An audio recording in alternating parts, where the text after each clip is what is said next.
Shalom, selamat pagi sahabat GPIB dimanapun berada. Kiranya sahabat GPIB semua dalam keadaan yang baik dan sehat. Kembali dalam program Morning Call GPIB di pagi hari ini bersama dengan saya, Pendeta Yosua Wahyu Anggoro, yang saat ini melayani di GPIB Jemaat Ikhtus Tumbang Titi, wilayah pelayanan di Bajem Immanuel Pengancing, Pos Pelkes Tigris Batu Pindah, Pos Pelkes Bukit Sion Sungai Melayu Rayak, dan sektor Pelita Hidup Laman Baru. Di pagi hari ini kita akan bersama-sama membaca dan merenungkan firman Tuhan dari Efesus pasal 2 ayat yang pertama sampai ayat yang kelima. Sebelum kita membaca dan merenungkannya, marilah kita bersatu dalam doa. Terima kasih ya Tuhan untuk penyertaan-Mu dalam istirahat kami tadi malam.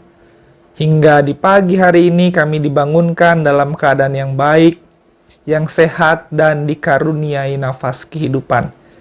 Maka sebelum kami mengawali kehidupan kami sepanjang hari ini Tuhan, kami ingin membaca dan merenungkan firman-Mu yang akan kami jadikan dasar dan pedoman dalam kehidupan keseharian kami. Biarlah Roh Kudus-Mu yang mencerahkan kami, sehingga kami mampu untuk mengerti firman Tuhan dan terutama untuk menghidupinya. Bersabdalah ya Bapa, kami siap untuk membaca dan mendengarkan firman-Mu. Di dalam nama Tuhan Yesus kami berdoa. Amin. Efesus pasal 2 ayat 1-5 saya bacakan untuk kita semua. Demikianlah firman Tuhan. Kamu dahulu sudah mati karena pelanggaran-pelanggaran dan dosa-dosamu. Kamu hidup di dalamnya karena kamu mengikuti jalan dunia ini, karena kamu mentaati penguasa kerajaan angkasa, yaitu roh yang sekarang sedang bekerja di antara orang-orang durhaka. Sebenarnya dahulu kami semua juga terhitung di antara mereka, ketika kami hidup di dalam hawa nafsu daging dan menuruti kehendak daging dan pikiran kami yang jahat. Pada dasarnya, kami adalah orang-orang yang harus dimurkai, sama seperti mereka yang lain. Tetapi Allah yang kaya dengan rahmat, oleh karena kasih-Nya yang besar yang dilimpahkannya kepada kita, telah menghidupkan kita bersama-sama dengan Kristus, sekalipun kita telah mati oleh kesalahan-kesalahan kita, oleh kasih karunia kamu diselamatkan. Demikianlah pembacaan firman Tuhan. Ibu Bapa, sahabat GPIB dimanapun berada, di wilayah pelayanan saya saat ini ada 2 pos pelkes yang saya layani adalah warga jemaat mayoritas dari Dayak Pesaguan. Pesaguan itu adalah nama sungai, jadi sebutan untuk warga Dayak yang tinggal di tepi sungai Pesaguan disebut Dayak Pesaguan. Setiap tahun, komunitas masyarakat adat Dayak Pesaguan punya acara besar tahunan, yaitu acara adat Tentobus Nyapat Tahun. Nah, apa itu Tentobus Nyapat Tahun? Acara adat ini dilaksanakan biasanya antara bulan Mei atau Juni, yang isinya adalah yang pertama ungkapan syukur untuk masa panen yang telah mereka lalui. Karena dalam tradisi kebanyakan masyarakat hidup berladang, ya, menanam padi dengan berladang. Jadi mereka mensyukuri hasil panen dan hasil usaha mereka yang telah berlalu, dan mereka memohon perlindungan yang maha kuasa untuk mereka memasuki musim berladang yang baru. Jadi ada dalam aturan adatnya, mereka baru boleh memulai untuk menebas lahan, bersiap untuk menanam itu hanya jika adatnya sudah selesai, yaitu ketika mereka sudah memohon perlindungan dan penyertaan Tuhan. Apa makna dari itu semua? Adanya rasa syukur dan pengakuan bahwa kalau tanpa Tuhan yang Maha Kuasa yang memberkati mereka, maka yang mereka tanam itu pasti akan mati, tidak akan hidup dan tidak akan membuahkan hasil. Dan adanya pengharapan dengan meminta perlindungan dan penyertaan Tuhan, maka usaha berladang yang akan mereka mulai tidak akan mati, tetapi juga akan hidup karena diberkati oleh Tuhan. Nah, dalam pelayanan di tempat ini, kita pun di Pos Pelkas di wilayah yang saya layani juga melaksanakan ibadah syukur panen, yang di dalamnya juga sekaligus doa mohon berkat benih. Nafas dan nadanya sama, yaitu adanya pengakuan tanpa Tuhan, maka tanaman usaha yang ditanam mati, dan dengan meminta pertolongan Tuhan, maka akan hidup. Bapak Ibu, jemaat, sahabat GPIB, dimanapun berada. Kitab Efesus di bacaan kita mengingatkan bahwa manusia yang hidup tanpa Tuhan, sebelum mengenal Tuhan, sebelum mengenal keselamatan oleh Tuhan, adalah orang-orang yang mati. Matinya bukan secara fisik jasmani, karena secara fisik jasmani masih hidup, masih bernafas, masih berjalan, makan, minum, dan sebagainya. Akan tetapi secara iman, secara spiritual, secara kasih, bisa jadi mati karena manusia cenderung lebih hidup di dalam dosa. Manusia yang mati adalah manusia yang memilih untuk mengikuti keinginan-keinginan duniawi dan mati dari keinginan Tuhan. Jadi ketika Tuhan maunya A, dia tidak menghidupi keinginan Tuhan itu, tapi memilih menikmati kehidupan dunia. Itu yang disampaikan dalam bahasa mengikuti jalan dunia dengan roh-roh penguasa-penguasa itu tadi.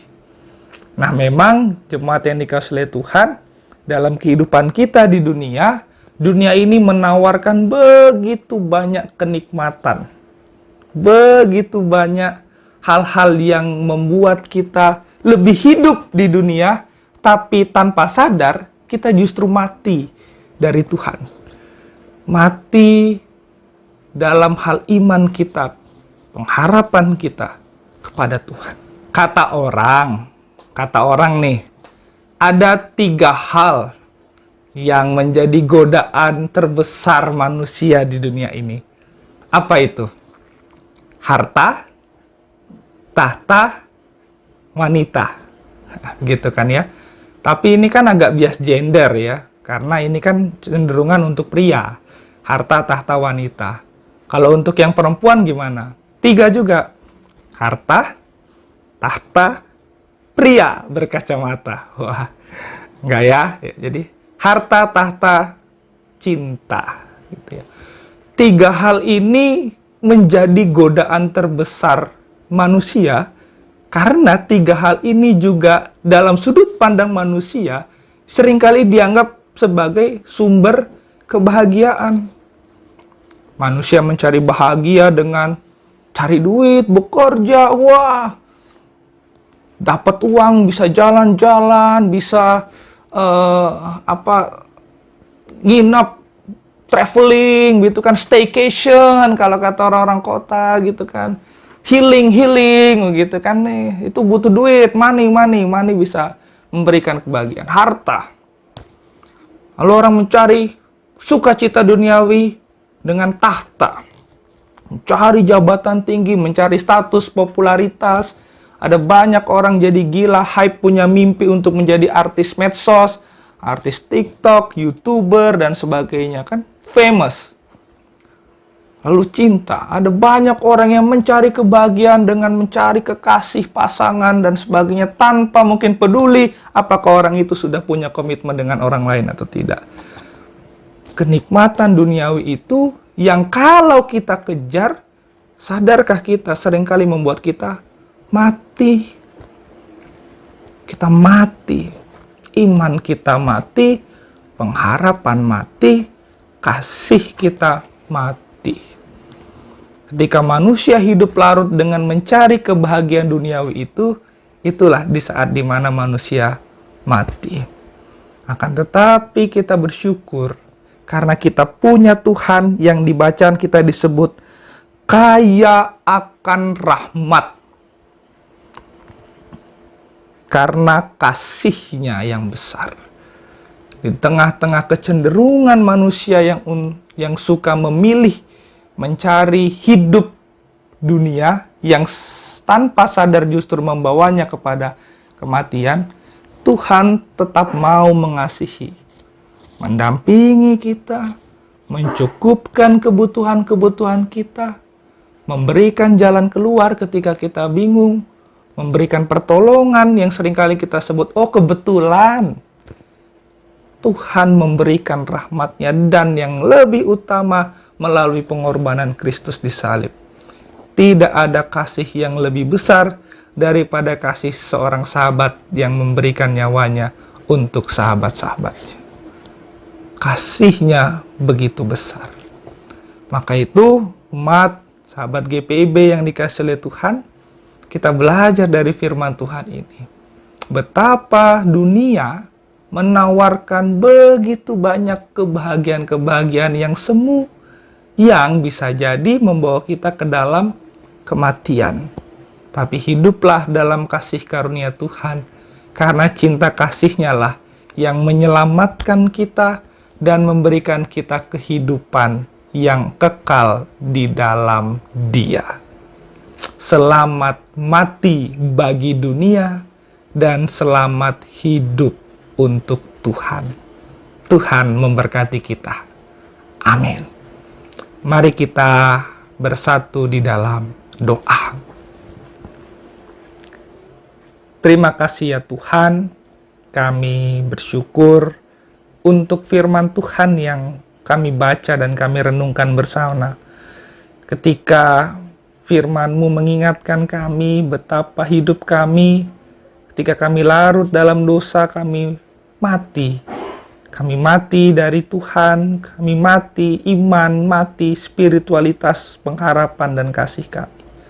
Tapi kami bersyukur kami punya Tuhan seperti Engkau, yang berlimpah-limpah kasih karunia, yang kaya akan rahmat dan penuh dengan kasih yang besar.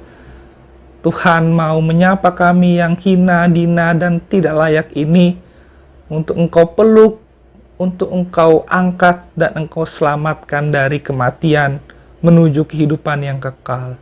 Ajar kami Tuhan, agar dalam hidup ini kami tidak mencari kenikmatan-kenikmatan duniawi yang membawa kami ke dalam kematian, tapi kami hidup menurut kasih karunia yang telah Engkau berikan bagi kami.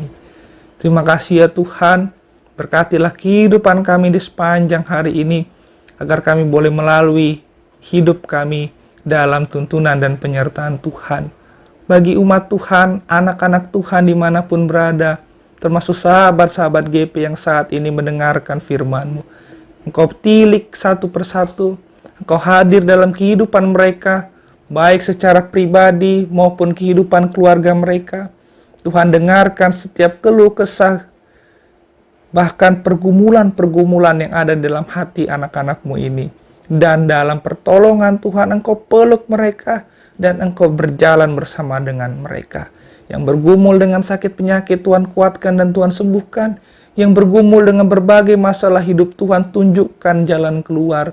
Yang bergumul dengan berbagai masalah yang pelik, Tuhan genggam dan Tuhan jalan bersama dengan anak-anak-Mu ini. Terima kasih ya Tuhan, kami mau menyerahkan seluruh kehidupan kami ke dalam tangan pengasihan-Mu. Tanpa Tuhan kami tidak mampu. Ini doa kami Tuhan, dengan penuh syukur kami berserah. Di dalam satu nama Tuhan kami Yesus Kristus, kami sudah berdoa dan mengucap syukur. Amin. Demikian Morning Call untuk pagi hari ini. Tetap jaga kesehatan dan selamat menjalani kehidupan. Tuhan memberkati kita sekalian.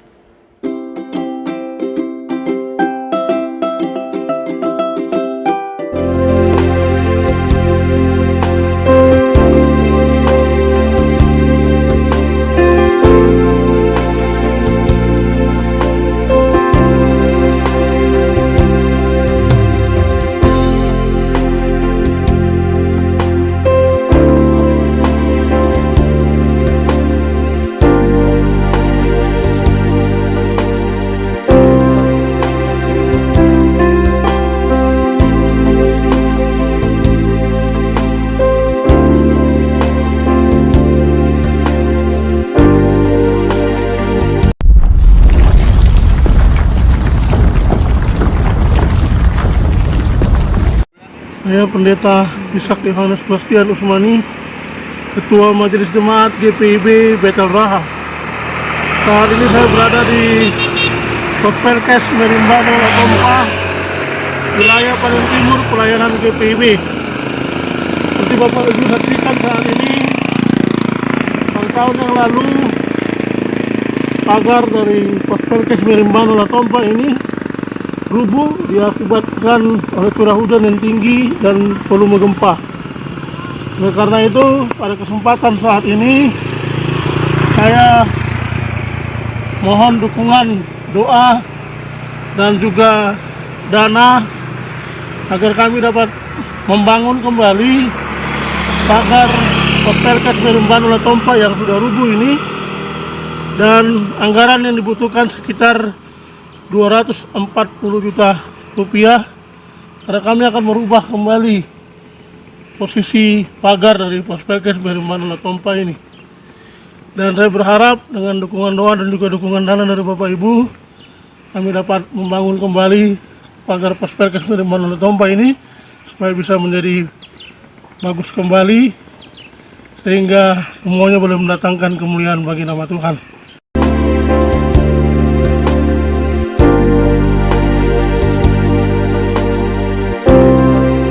Terima kasih, Tuhan Yesus memberkati.